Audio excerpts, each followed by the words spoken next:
Hey guys, Martin here, bringing another Dragon Ball Z Dokkan battle video. And so we found out early this morning, it was basically at the end of my early stream, so shout out to everybody who was there at the time. We got some interesting news on JP, where they tweeted out the details for Rose, as well as his animations. And of course, we got this little doozy right here, which is the AGL Trunks, who is going to be the banner unit for Rose over on JP. So, this is, well, boy, we're going to have a lot to talk about in this video. Other than just Trunks, we'll go over his details a little bit, and then we'll talk about the situation on global. Global fans heated right now, which is, you know, very appropriate, I think, considering what's been going on. The sync absolutely in shambles. Who knows what they're even thinking at this point, but we will get on to that. So this AGL Trunks is releasing as the banner unit for Rose. He is actually a Super Saiyan 2 Trunks brackets future, which means he's a uniquely named Trunks, right? There is no other Super Saiyan 2 future Trunks in the game, as far as I'm aware. I think Minato pointed it out in a tweet. Because funnily enough, we talked about it when we were saying in the video I made, I think yesterday, talking about like who could potentially be a part 2 LR for this celebration on JP. And I read through the thread that I'd made. A bunch of people put some comments, you guys leaving your ideas for who you would like to see as the part 2 LR. And Trunks did get mentioned. And in that video, I did say the fact that, you know, if we got a future Trunks from like the Sword of Hope arc and all that sort of stuff, he would just have the same name as the other Trunkses from that arc, right? Like the physical Carnival LR. However, this one is a Super Saiyan 2 Trunks, which is very interesting. So he's releasing as the banner unit. We can check out his details here. Shout out to Minato for the translations. So AGL Super Saiyan 2 Trunks, future, Time Traveler's leader skill. Obviously, he's just a banner unit, so it's only 130%, but the lead is not really important. His super attack is to greatly raise attack and defense for 1 turn. Does supreme damage to the enemy. So greatly raise attack and defense for 1 turn is a good super attack effect. He has an entrance animation, which is gives all allies key 3 and own chance to dodge 20% for 4 turns if there is another future saga ally on the team at the start of the attacking turn. So only has to be on the team, not on the rotation, and it's only 1 unit, so this is pretty much free, right, on almost any team you'd run him on in order to get the conditions. So that's very good. Allies 3 key and then own chance to dodge 20%. I mean, the Allies 3 key is a nice little touch if you're going to have LRs and stuff on the team. So that's quite nice. And then a little bit of extra dodge chance for him. He gets 60% attack and defense up to 300% and chance to perform a crit and dodge chance 10% up to 50 with each Time Traveler's ally on the team. So it doesn't say each other, so it should include him.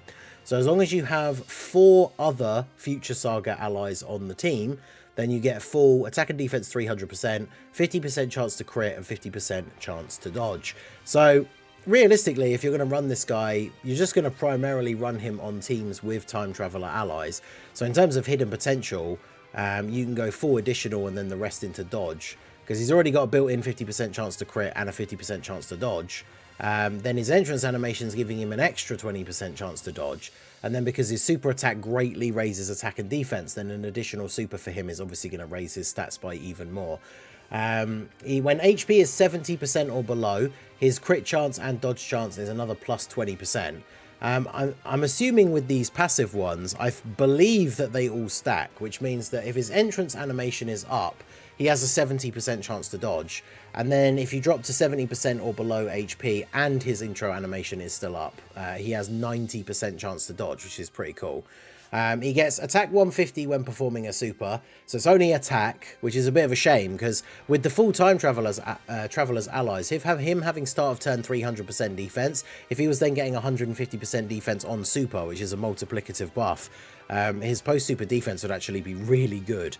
But it's only attack. He gets attack and defense 150% starting from the turn in which he evades 3 or more attacks in battle. So, I mean, again, with the Time Traveler's allies and the intro buff, he has a 70% chance to dodge. So as long as you can dodge 3 attacks with him in those first 4 turns when he has his intro buff, then he's getting a nice little attack and defense boost.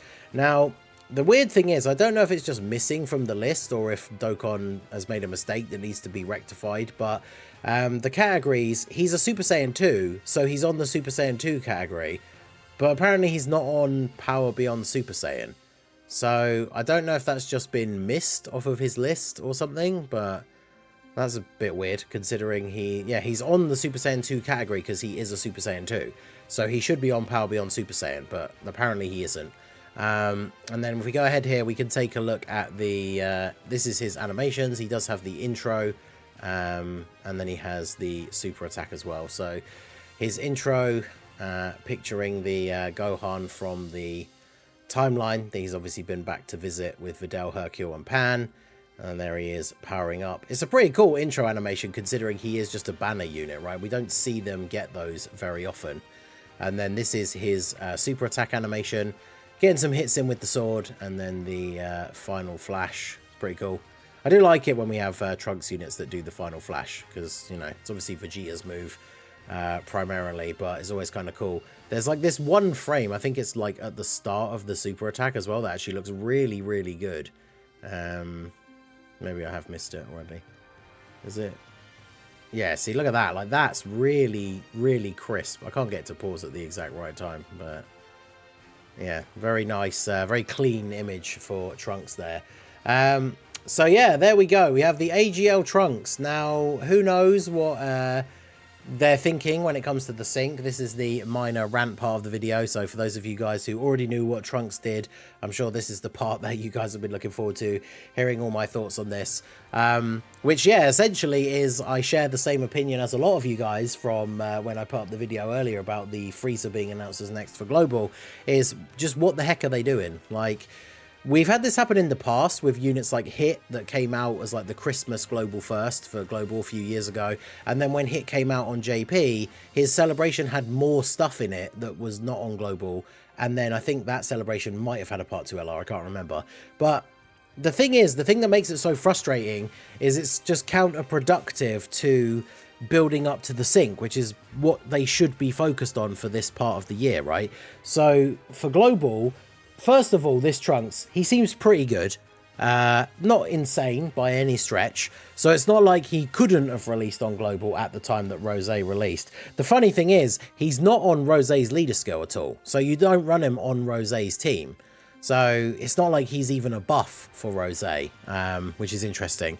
But yeah, so JP is now getting a banner unit on Rose's banner. And of course we know, after the first banner that a banner unit is released, they then go into the general pool and they're just on every banner after that. So after this Rose banner, if he is of course getting a Part 2 LR on JP as we suspect, this Trunks will just be in the general pool. But the question is, how is this Trunks going to release on Global? Because the banner that he should have come out on has already come out. So is he just going to be on the next banner on Global? Like, Frieza's going to come out in a couple of days' time. Will this Trunks be in the unfeatured pool on Global? Probably not.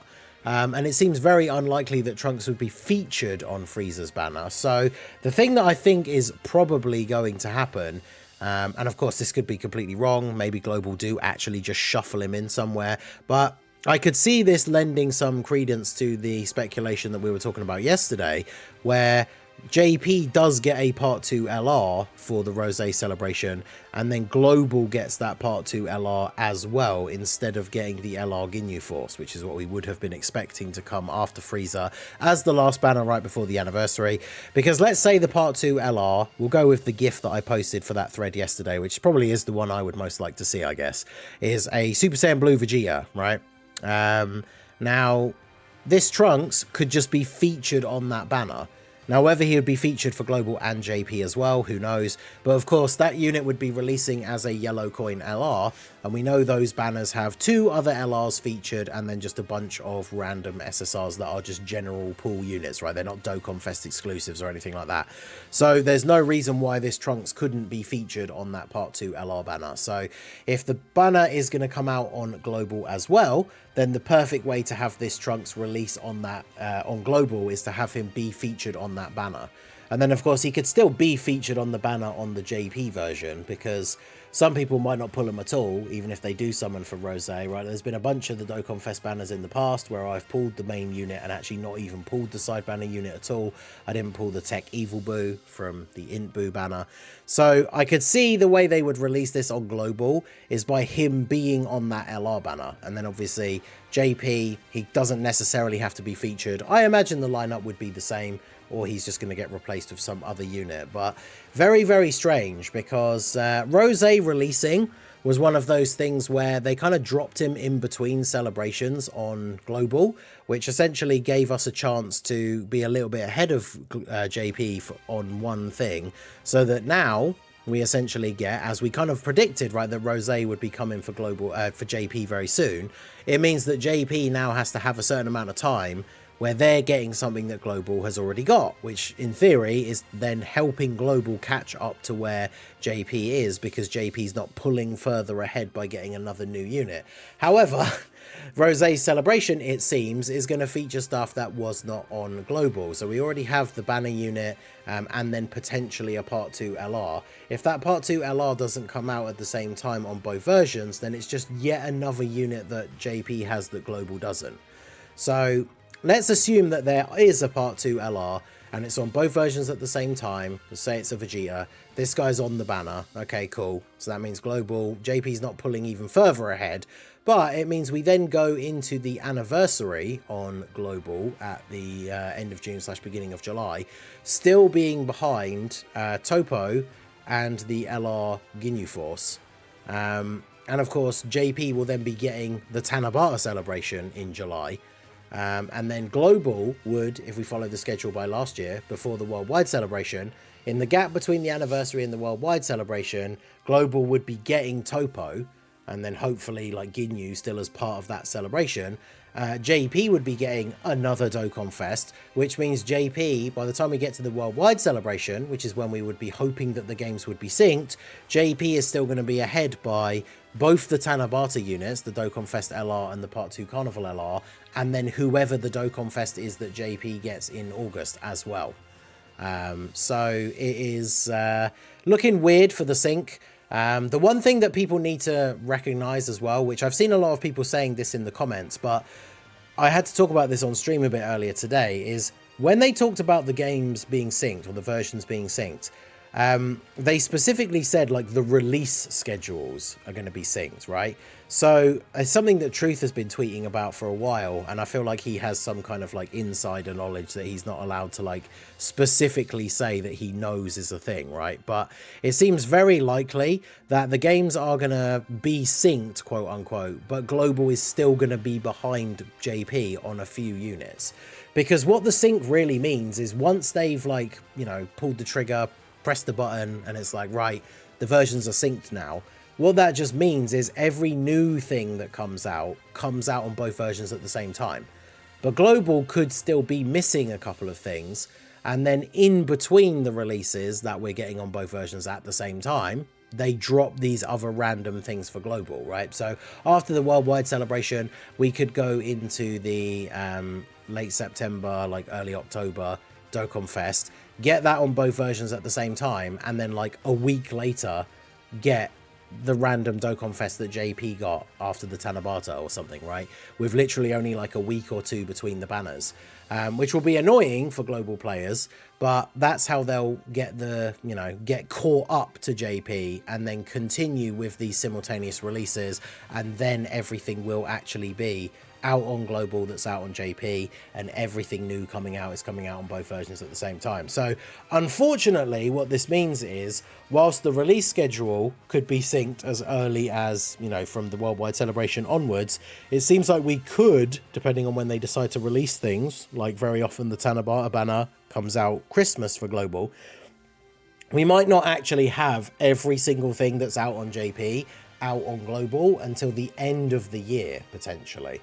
Now, like I say, the new stuff, everything from the worldwide celebration onwards, in theory, is going to come out on both versions at the same time. but global might not catch up with all the stuff that is missing that JP has, potentially now until the end of the year, which kind of sucks, right? I know a lot of people wanted the sync to mean that by the time we got to like worldwide, both versions just had everything the same, but it's very much looking like that is not going to be the case now. And it means that for global players, we potentially have more instances where there's going to be quite a few banners within a short amount of time that we're then going to have to summon on or choose whether to summon or skip. Some players, especially if you're free to play or don't spend a lot, are going to have to skip some of these banners because otherwise there's just way too much to summon on. But hopefully it means at least going into 2025 and then, the anniversary, 10th anniversary, both versions at the same time in February. Like by the time we get into 2025, everything should be synced up. Everything should be out on both versions exactly the same. And from that point, it'll be smooth sailing. But it is very unfortunate to just be hitting all of these weird, like, road bumps along the way. It almost makes the release of Rosé on Global early kind of pointless for his celebration to then have stuff that wasn't for Global. So Global is actually still missing extra bits.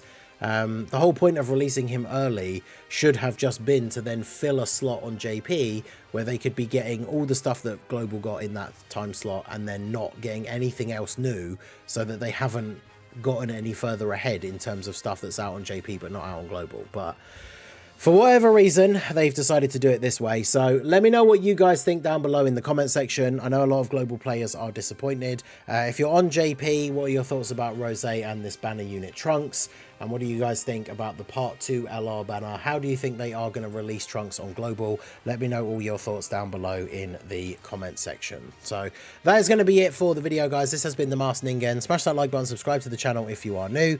Check out the links down below for the Discord and the merch store, and I will see you all again soon. Have a good one.